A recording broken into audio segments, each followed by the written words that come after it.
Bangsa Sumeria merupakan bangsa yang pertama kali mendiami kawasan Mesopotamia terletak di antara sungai Yufrat dan Tigris. Mesopotamia yang sekarang adalah wilayah negara Irak modern. Bangsa Sumeria datang dari wilayah Asia Kecil sekitar tahun 3500 sebelum Masehi. Pada awalnya, bangsa Sumeria mengolah lahan pertanian yang subur sebagai mata pencahariannya. Lama-kelamaan, bangsa Sumeria dapat membangun sistem pengairan untuk menanggulangi banjir dan menyalurkan air ke lahan-lahan pertanian, seperti sistem irigasi dan kanal. Kemajuan sektor pertanian Sumeria disebabkan oleh keadaan tanah sekitar Efrat dan Tigris yang subur. Dengan hasil pertanian yang melimpah, bangsa Sumeria sekitar tahun 3000 sebelum Masehi telah membangun 12 kota-kota besar, di antaranya kota Ur, Uruk, Lagash, dan Nippur. Letak kota-kota Sumeria yang strategis menjadikan daerah tersebut menjadi pusat perdagangan antara bangsa Armenia, dari utara, Arab, dari selatan, India, dari timur, dan Eropa. Pada awalnya, kota-kota tersebut merupakan kota-kota yang berdiri sendiri, sehingga disebut dengan negara kota. Kemudian terjadilah peperangan di antara kota-kota tersebut. Kota yang kalah akan menjadi bawahan kota yang menang. Lama-kelamaan hal ini memunculkan sistem pemerintahan kerajaan. Bangsa Sumeria mencapai masa kejayaannya saat dipimpin oleh Raja Urnammu. Dalam buku Sejarah Peradaban Dunia I tahun 2017 karya Susmihara, bangsa Sumeria menganut sistem kepercayaan politeisme atau menyembah banyak dewa. Dewa-dewa utama dalam kepercayaan bangsa Sumeria adalah Dewa An, Dewa Langit, Enlil, Dewa Udara, Enki, Dewa Air, Ninhursak, Dewi Agung. Bangsa Sumeria melakukan upacara keagamaan di kuil bernama Ziggurat. Kuil ini berbentuk piramid yang didirikan di atas kubus. Peradaban bangsa Sumeria menghormati Anunnaki sebagai manusia surgawi yang membentuk takdir masyarakat mereka. Anunnaki sendiri merupakan kumpulan dewa dalam mitologi Sumeria, Akkadia, Assyria, dan Babilonia. Terdapat berbagai keterangan mengenai jumlah Anunnaki dan hakikat mereka, tetapi keterangan-keterangan ini seringkali saling bertentangan. Dalam tulisan-tulisan Sumeria, yang berasal dari zaman pasca Akkadia, Anunnaki adalah dewa-dewa terkuat keturunan An, dewa langit, yang menentukan nasib umat manusia. Ada sebuah teori yang mengklaim bahwa Anunnaki adalah alien dari planet lain, yakni planet Nibiru yang dalam kepercayaan bangsa Sumeria Anunnaki akan kembali ke bumi lagi. Sebelum kita lanjutkan ada baiknya kita mengenal lebih dulu tentang kemajuan bangsa Sumeria. Bangsa Sumeria memiliki sejumlah kemajuan teknologi yang sangat mengesankan juga luar biasa. Penemuan-penemuan ini menjadi tonggak bagi penemuan-penemuan yang merubah dunia. Apa saja penemuan-penemuan tersebut? Roda. Berdasarkan bukti arkeologis, roda telah digunakan sejak zaman perunggu oleh bangsa Sumeria. Pada masa ini roda tidak digunakan sebagai penggerak transportasi tetapi digunakan untuk proses pembuatan tembikar, sehingga memungkinkan mereka memproduksi dalam jumlah besar. Dengan dasar roda tersebut terciptalah turunannya berupa kereta yang menunjang perdagangan, peperangan dan lainnya. Ilmu astrologi dan kalender lunar. Bangsa Sumeria adalah astronom pertama yang memetakan bintang ke dalam konstelasi yang berbeda. Hal ini kemudian diamati oleh orang Yunani kuno. Mereka juga mengidentifikasi 5 planet yang terlihat dengan mata telanjang. Mereka mendokumentasikan sekelompok konstelasi yang belum sempurna dan mencatat pergerakan Saturnus, Jupiter, Mars, Venus, dan Merkurius. Selain itu, mereka menggunakan simbol astrologi untuk memprediksi pertempuran di masa depan dan nasib negara kota. Bulan mereka dimulai dengan matahari terbenam dan bulan sabit pertama adalah bulan baru. Ini terlihat selama 18 jam setelah 36 jam ketika bulan sabit tua menghilang. Bulan sabit adalah yang tertipis dari semua bentuknya. Hari itu terdiri dari 12 jam dan dimulai dan diakhiri dengan matahari terbenam.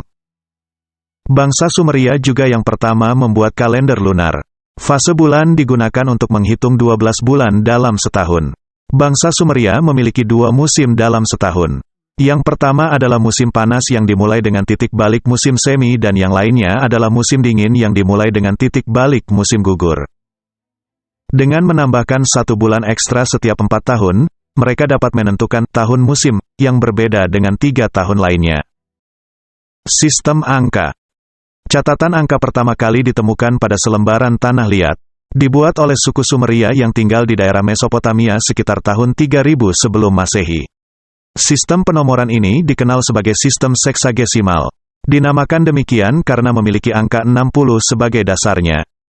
Perahu layar. Perahu layar juga diciptakan oleh bangsa Mesopotamia. Hal ini karena transportasi melalui darat cenderung sulit dan banyak memakan waktu. Perahu layar diciptakan untuk memperluas perdagangan bangsa Sumeria. Kayu dan papirus digunakan untuk membuat perahu layar yang ringan agar mudah bergerak di atas air. Layarnya diberi bentuk persegi dan terbuat dari linen. Irigasi dan pertanian.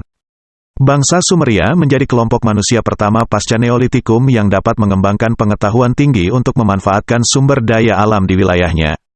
Dengan mengolah tanah genting Tigris dan Efrat, orang-orang Sumeria menjadi bangsa pertama yang dapat menghasilkan surplus atau kelebihan persediaan pangan untuk 1 tahun. Para petani Mesopotamia juga menemukan cara mengendalikan aliran air dari sungai Tigris dan Efrat untuk mengairi tanaman yang mereka tanam. Naskah cuneiform. Aksara paku adalah salah satu jenis tulisan kuno berbentuk paku yang dituliskan di atas lempengan tanah liat. Kata aksara paku merupakan terjemahan harafiah dari bahasa Latin, cuneus yang berarti baji atau paku, dan forma yang berarti bentuk. Aksara paku berkembang di daerah Sumeria. Diduga, tulisan ini telah digunakan oleh orang-orang Sumeria sekitar 3000 tahun sebelum Masehi, hampir sezaman dengan hieroglif yang berkembang di Mesir. Orang menggunakan aksara selama lebih dari 3 milenium sampai bentuk abjad menggantikannya selama era Romawi. Kode Ur-Nammu. Kode Sumeria Ur-Nammu adalah hukum tertua yang masih ada di dunia.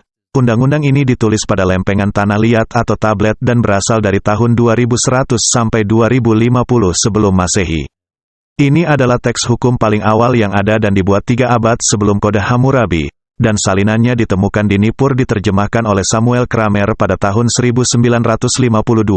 Karena tidak semua bagian masih terlihat jelas, hanya prolog dan 5 hukum yang mampu terbaca. Tablet lainnya ditemukan di Ur dan diterjemahkan pada tahun 1965, sehingga 40 dari 57 hukum dapat direkonstruksi.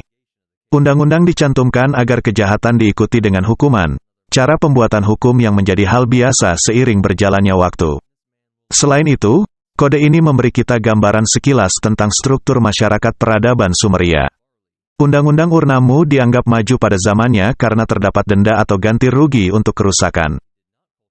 Dari penemuan-penemuan di atas, pernahkah Anda berpikir, bagaimana kemajuan bangsa Sumeria bisa sangat menakjubkan seperti itu?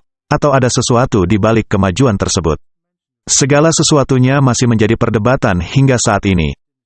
Dari beberapa informasi yang kami gali, dalam mitologi Mesopotamia, Anunnaki dianggap sebagai keturunan Dewa An dan pendampingnya Ki. Mereka dikaitkan dengan planet-planet di tata surya. Mitologi Sumeria juga menunjukkan bahwa Anunnaki mampu mengendalikan kekuatan alam, seperti badai dan gempa bumi. Anunnaki sering digambarkan dalam seni Mesopotamia kuno sebagai sosok mirip manusia dengan sayap dan tanduk juga bertubuh raksasa. Mereka diyakini pernah hidup di surga dan turun ke bumi untuk berinteraksi dengan manusia. Beberapa cerita bahkan menunjukkan bahwa mereka menikah dengan manusia. Anunnaki seringkali digambarkan memiliki tinggi di atas manusia normal, sekitar 3 meter dengan kulit putih bersih dan rambut pirang kemerahan. Pada abad ke-19, arkeolog menemukan reruntuhan kuno di kota Nineveh di mana ditemukan 22.000 tablet yang terbuat dari tanah liat yang di dalamnya berkaitan dengan Anunnaki. Berdasarkan cerita dan kepercayaan dari bangsa Sumeria, Anunnaki berasal dari tempat yang sangat jauh yaitu sebuah planet bernama Nibiru. Planet ini juga dikenal oleh bangsa Babilonia sebagai planet Marduk yang berjarak 30 miliar mil dari bumi. Planet yang dipercaya sebagai tempat tinggal Anunnaki sebelum akhirnya ke bumi. Tujuan Anunnaki terbang ke bumi adalah membantu bangsa yang ada untuk berkembang dengan pesat. Salah satu bentuk campur tangan dari Anunnaki adalah banyaknya bangunan bersejarah yang sepertinya tidak mungkin dibangun di masa lalu. Selain itu, pengetahuan astronomi bangsa Sumeria yang hebat juga diduga ada campur tangan dari Anunnaki. Hal ini yang membuat bangsa Sumeria menganggap Anunnaki adalah dewa dan dapat dilihat dari artefak bersejarah yang ditinggalkan. Pada tahun 1927, seorang arkeolog Inggris bernama Leonard Woolley menemukan sebuah makam.